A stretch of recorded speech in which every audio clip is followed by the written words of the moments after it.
Hello students, I am Naveen. Welcome to my YouTube channel basic maths on tips. और इस video में मैं करने वाला हूँ question number 11 class 9th NCERT book. तो चलिए स्टार्ट करते हैं। देखिए क्वेश्चन नंबर 11 में हमें गिवन है कि ए बी डी ई के इक्वल है और ए बी डी ई के पैरेलल है। तो देखिए जैसे कि यहाँ पर आप देख पा रहे हैं इस फिगर के अंदर, यहाँ पर ये ए बी साइड जो है वो डी ई के इक्वल भी है और पैरेलल भी है। दूसरा हमें गिवन है कि बी सी ई एफ के इक्वल है और बी सी ई एफ के पैरेलल भी है। तो बी सी जो है वो ये साइड है, ये ई एफ के इक्वल भी है और पैरेलल भी है। तो सबसे पहले हमें शो करना है यहाँ पर कि quadrilateral A B E D एक पैरेललोग्राम है। तो देखिए ए बी ई डी कौन सा ये क्वाड्रिलेटरल है, ये ए बी ई डी, मतलब ये जो आप देख रहे हो quadrilateral A B E D, इसको हमें प्रूव करना है कि ये पैरेललोग्राम है। तो जैसा कि मैं आपको बताता हूँ कि अगर हमें एक पेयर अपोजिट साइड्स का पैरेलल और इक्वल मिल जाए, किसी भी क्वाड्रिलेटरल का अपोजिट साइड्स का एक पेयर मिल जाए जो कि पैरेलल भी हो और इक्वल भी हो, तब हम उस क्वाड्रिलेटरल को पैरेललोग्राम बोल सकते हैं। तो यहाँ पर अगर हम देखें ए बी ई डी हमें पैरेललोग्राम साबित करना है, क्योंकि अभी तो ये क्वाड्रिलेटरल है, हमें पैरेललोग्राम साबित करना है। तो जैसा कि क्वेश्चन में ही गिवन है कि देखिए इसका एक पेयर जो है ना पैरेलल भी है और अपोजिट एक पेयर अपोजिट साइड्स का इक्वल भी है और पैरेलल भी है। तो यहाँ पर ए बी डी ई के इक्वल है। तो ये देखिए कि यहाँ पर जो ए बी है वो डी ई के इक्वल भी है और ए बी जो है वो डी ई के पैरेलल भी है। तो जैसा कि अभी हमने सीखा है कि एक पेयर अपोजिट साइड का पैरेलल और इक्वल होता है तो हम उसको पैरेललोग्राम बोल सकते हैं क्वाड्रिलेटरल को। तो हम यहाँ पर इसको लिखेंगे इस तरह से कि हमें क्वेश्चन में ही गिवन है कि सिंस ए बी जो है वो इक्वल है डी ई के और साथ में ए बी जो है वो पैरेलल है डी ई के, तो इसीलिए हम कहेंगे कि ए बी ई डी जो है वो इज अ पैरेललोग्राम। तो ये मैंने पैरेललोग्राम जो है शॉर्ट फॉर्म में लिखा है, आप इसको पूरा लिखेंगे एग्जाम के अंदर। तो इस तरह से हम ये कह सकते हैं कि ए बी ई डी जो है वो एक पैरेललोग्राम है। और इसका हम रीजन भी लिख सकते हैं यहाँ पर कि opposite sides are equal and parallel in parallelogram. तो इस वजह से ये हमने साबित कर दिया कि जो ए बी ई डी एक क्वाड्रिलेटरल था वो पैरेललोग्राम है, क्योंकि इसकी अपोजिट साइड्स का एक पेयर पैरेलल भी है और इक्वल भी है। और सेकंड क्वेश्चन भी बिल्कुल इसी की तरह होगा। देखिए क्वेश्चन नंबर सेकंड में, इसी के सेकंड पार्ट में हमें प्रूव करना है कि बी ई एफ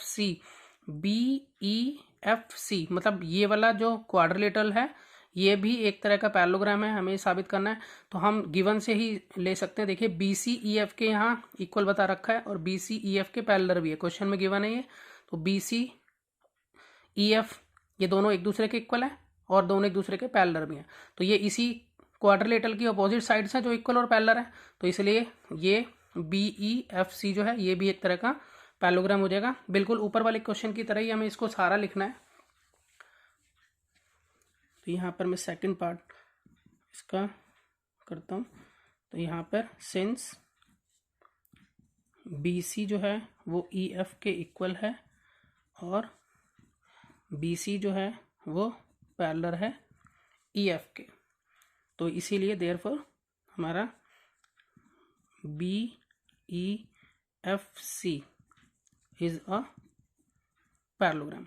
और ये सेम टू सेम रीजन जो है हम दोबारा से लिख देते हैं, opposite sides are equal and parallel in parallelogram. तो पहले दो क्वेश्चन जो हैं वो फिनिश हो चुके हैं। अब देखिए नेक्स्ट क्वेश्चन में हमें चलना है। इसमें हमें बताना है क्वेश्चन पार्ट 3 में कि ए डी सी एफ के बराबर है और ए डी सी एफ के पैरेलल होगी। यहाँ पर मैंने इक्वल लिख दिया है, ठीक लिखा है, पहले पैरेलल लिख दिया फिर इक्वल। हमें यहाँ पर शो करना है कि ए डी सी एफ के पैरेलल है और ए डी सी एफ के इक्वल भी है। तो देखिए अब ये दोनों साइड्स कैसे, मतलब ये दोनों साइड एक दूसरे के इक्वल और पैरेलल कैसे प्रूव करेंगे। तो जैसे कि हमने क्वेश्चन नंबर 1 में अभी हमने प्रूव किया था कि हमारा जो है वो ए बी ई डी जो है पैरेललोग्राम है। तो हम पहले इसको लिख लेते हैं कि A B E D is a parallelogram. ठीक है, ये हमने फ्रॉम फर्स्ट लिख देंगे, हमने फर्स्ट पार्ट में इसको प्रूव किया हुआ है। तो जब A B E D parallelogram है तो हम ये कह सकते हैं कि इसमें ए डी जो है वो बराबर आएगा बी ई के, और साथ में हम ये भी कह सकते हैं कि ए डी पैरेलल भी होगा बी ई के। अब देखने वाली बात ये है कि मैंने ए डी क्यों यूज़ किया, क्योंकि देखिए मुझे यहाँ पर ए डी को सी एफ के इक्वल और पैरेलल बताना है, तो इसलिए मैंने ए बी ई डी में से ए डी को लिया है। देखिए ए बी ई डी, तो ए बी ई डी में से मैंने ये दोनों साइड्स लिए हैं। देखिए ए बी ई डी में से मैंने ए डी और बी ई ही ली हैं, क्योंकि मैं पहले ही पैरेललोग्राम इसको साबित कर चुका हूँ। तो पैरेललोग्राम की अपोजिट साइड्स इक्वल भी होती हैं और पैरेलल भी होती हैं, तो इसलिए मैंने इसमें से ए डी और बी ई साइड्स लिए हैं, क्योंकि इसका यूज़ मैं कर पाऊंगा इसको प्रूव करने में, ए डी सी एफ के पैरेलल और ए डी सी एफ के इक्वल। उसी तरह से सेकंड में हमने क्या प्रूव किया था कि हमारा जो है देखिए बी ई एफ सी जो है वो पैरेललोग्राम है। पहले हम ये लिख लेते हैं कि B E F C is a parallelogram. ये हमने सेकंड पार्ट में प्रूव किया था, इसके ये सेकंड पार्ट में प्रूव किया था। तो अब इसमें से मैं कौन सी साइड से उठाऊंगा, देखिए बी ई एफ सी जो है इसमें से मैं साइड उठा सकता हूँ बी ई जो है वो सी एफ के पैरेलल भी है और बी ई सी एफ के इक्वल भी है और बी ई सी एफ के पैरेलल भी है। तो यहाँ पर मैंने इस तरह से इसको लिख लिया है कि B E F C parallelogram हम ऊपर साबित कर चुके हैं। तो बी ई एफ सी में से मैंने बी ई जो है यहाँ पर वो सी एफ के इक्वल बताई है और बी ई को सी एफ के पैरेलल भी बताया है।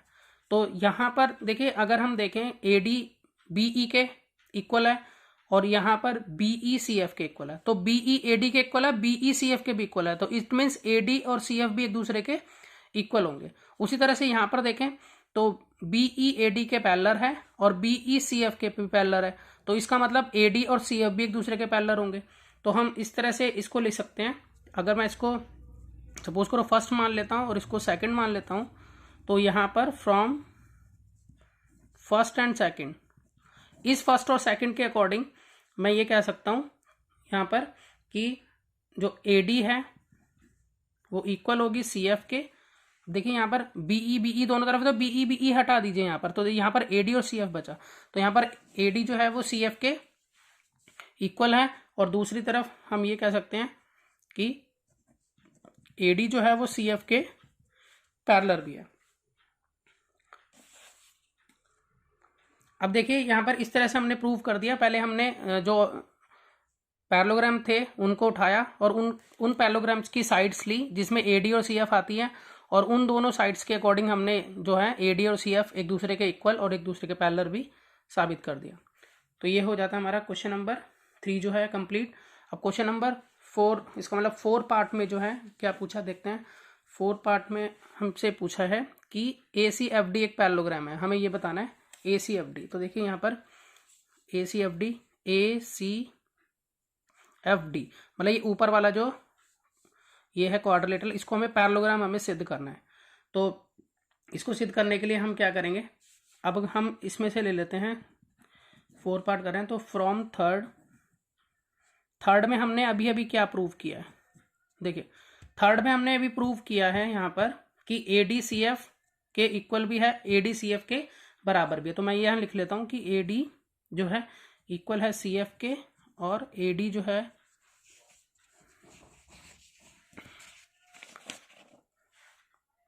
वो सी एफ के पैरेलल भी है। अब जैसा कि मैंने आपको बताया था कि अगर किसी भी क्वाड्रिलेटरल के अपोजिट साइड्स पैरेलल और इक्वल हो जाती हैं तो हम उस क्वाड्रिलेटरल को पैरेललोग्राम कह सकते हैं। तो जैसा कि यहाँ पर ए डी सी एफ के बराबर और इक्वल है, तो यहाँ पर तो ए सी एफ डी एक पैरेललोग्राम साबित हो जाता है। तो हम यहाँ लिख लेंगे कि therefore A C F D is a parallelogram. बहुत ईजी है। अब चलते हैं नेक्स्ट क्वेश्चन की तरफ। क्वेश्चन नंबर अब इसका है 5th पार्ट। 5th पार्ट में देखिए हमें क्या प्रूव करना है। यहाँ पर 5th पार्ट में हमें ए सी को डी एफ के इक्वल प्रूव करना है। तो यहाँ पर अगर हम देखें, ये रहा हमारा ए सी और ये है डी एफ। तो अभी अभी हमने पैरेललोग्राम साबित किया है ए सी एफ डी को। तो हम यहाँ कह सकते हैं कि फ्रॉम फोर्थ से हमने क्या प्रूव किया है कि A C F D is a parallelogram. A C F D एक पैरेललोग्राम है। तो और A C and D F are opposite sides, ये इसकी ऑपोजिट साइड्स हैं। तो इसीलिए हम यहाँ कह सकते हैं कि ए सी जो है वो डी एफ के इक्वल होगा। ये तो हमें मालूम ही है कि अगर कोई भी पैरेललोग्राम होता है तो उसकी अपोजिट साइड्स क्या होती हैं, इक्वल भी होती हैं। तो इसलिए अगर ए सी एफ डी पैरेललोग्राम है तो इसका मतलब ए सी और डी एफ जो है वो उसकी अपोजिट साइड्स हैं। तो इसलिए वो अपोजिट साइड्स हैं तो एक दूसरे के इक्वल होंगी। अब चलते हैं नेक्स्ट पार्ट पर। देखिए नेक्स्ट पार्ट में, 6th पार्ट में हमें ट्राइंगल ए बी सी को कॉन्ग्रुएंट प्रूव करना है ट्राइंगल डी ई एफ के। तो यहाँ पर देखिए ये हमारा ए बी सी ट्राइंगल है और ये डी ई एफ ट्राइंगल है। तो सबसे पहले मैं लिख लेता हूँ इसमें कि in triangle A B C and triangle D E F, A B C और डी ई एफ के अंदर अगर मैं देखूँ तो मैं ये कह सकता हूँ कि जो ए बी है वो बराबर है डी ई के। ए बी जो है वो डी ई के बराबर है, ये हमें क्वेश्चन में ही गिवन था। उसी तरह से बी सी जो है वो ई एफ के बराबर भी है, ये भी हमें क्वेश्चन में गिवन था। आप देखिए यहाँ पर देखिए ए बी डी ई के बराबर है और बी सी जो है वो ई एफ के बराबर भी है। तो ये हमें क्वेश्चन में ही गिवन है। अब हम इसको तीसरी चीज़ हम लिख सकते हैं कि ए सी जो है वो डी एफ के बराबर भी है। अब ये हमें 5th से पता चलेगा, हमने 5th में ये प्रूव किया था। देखिए यहाँ पर 5th जब हमने किया था 5th पार्ट, तो उसमें हमने ए सी और डी एफ जो है वो दूसरे के बराबर बताया था। तो हम ए सी डी एफ के बराबर है ये हमने। अब ये दोनों तो आ गए हमारे गिवन से, और जो लास्ट वाला आ गया ये हमारा आ गया फ्रॉम 5th पार्ट में हमने ये प्रूव किया था। अब यहाँ पर देखिए ऊपर में हमें 3 साइडें जो हैं एक दूसरे के इक्वल पता चल गई हैं। तो हम ये कह सकते हैं कि ट्राइंगल ए बी सी जो है वो कॉन्ग्रुएंट है ट्राइंगल डी ई एफ के, ठीक है, by side side side S S S से, ठीक है। तो इस तरह से इसका 5th पार्ट जो है वो हो जाता है। अब मिलते हैं नेक्स्ट वीडियो में और नए क्वेश्चंस लेकर। तब तक के लिए प्रैक्टिस कीजिए और अपनी मैथ्स को इम्प्रूव कीजिए।